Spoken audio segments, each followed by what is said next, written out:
and this is honestly the most hardest part, because I know the part about, complain, don't criticize. I've heard about it.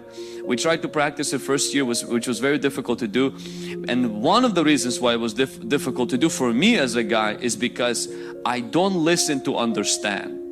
The moment you start a conversation, I am waiting for you to finish so I can respond. I listen to respond, not to understand. That's just probably not only my problem, but it's a human thing. And I want you to see what Alana's going to read a little story. I want you to see what James 1:19 says. So then, my beloved brethren and sistren, that's not what the Bible says, I'm just adding, and sisters, let each man be swift to hear, slow to speak, and slow to wrath. So I want you to see 3 S's: the swiftness to hear, the slowness to speak, and then slowness to wrath. Someone said we have 2 ears and 1 mouth, which means that we have to twice as much listen as we speak. If you can train your character to listen to the person, not only finish, and I know we have some people who are long-winded. The moment they start, whatever they can say, it could be said in a fraction of the time. And it makes it a little bit more difficult for us because we become impatient. But this is what I am learning, and especially in marriage. Marriage cannot thrive if you don't listen to understand. Instead of what you're doing is you're listening so you can quickly respond, say, oh no, that's not a problem. No, you feel loved by me? Come on, I mean, look at me. I put you in the house, you're doing fine. You should not be feeling that. Are you on your monthly period right now? Are you okay? Have you been taking extra dose of this or extra dose of that? No, that's not a problem. See, that's not listening to understand. That's listening to respond. Yeah, and sometimes the response is not even necessary at all.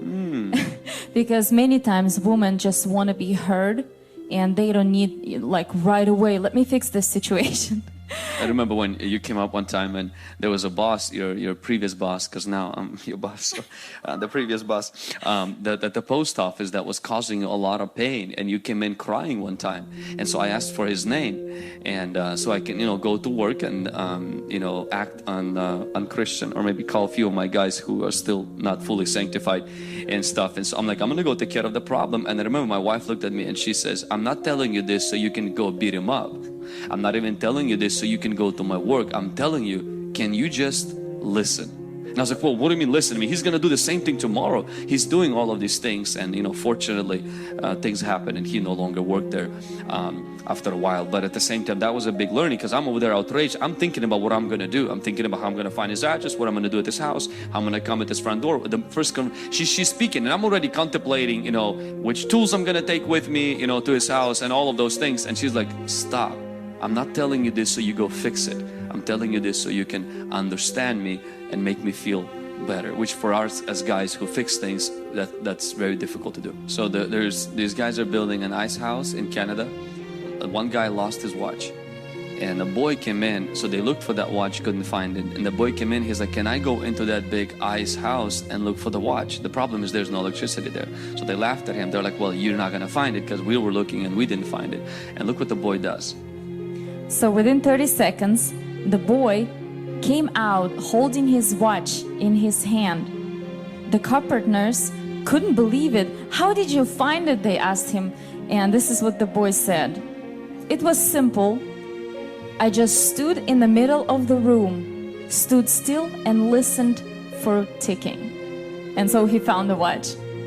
So that's how he found the watch, and that's how you can find your love. That's how you can find your spouse back. You can find the connection if you just simply stand and listen. Yes. He just stood there, he listens, and the watch makes a noise. Not these watches, but the other ones, the nice ones. They made a noise, and that's how he found the watch. And I really wondered how many people lost, their love, their first love, lost the connection.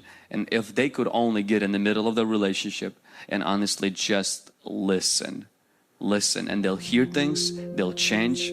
I remember when, even at the marriage conference, we started to talk, and I presented certain issues that, that I felt like we had. You presented certain things, and we started to listen to each other. It started to bring, you started to hear the other person's heart. You started to notice your sin. You started to notice your mistakes. You started to notice how accustomed you justified certain behaviors that are not right before the Lord. And the other person can manage with you, but you don't want marriage that's manageable. You want marriage marriage that's thriving. And for that to happen, you have to listen. You have to use this more than we use this.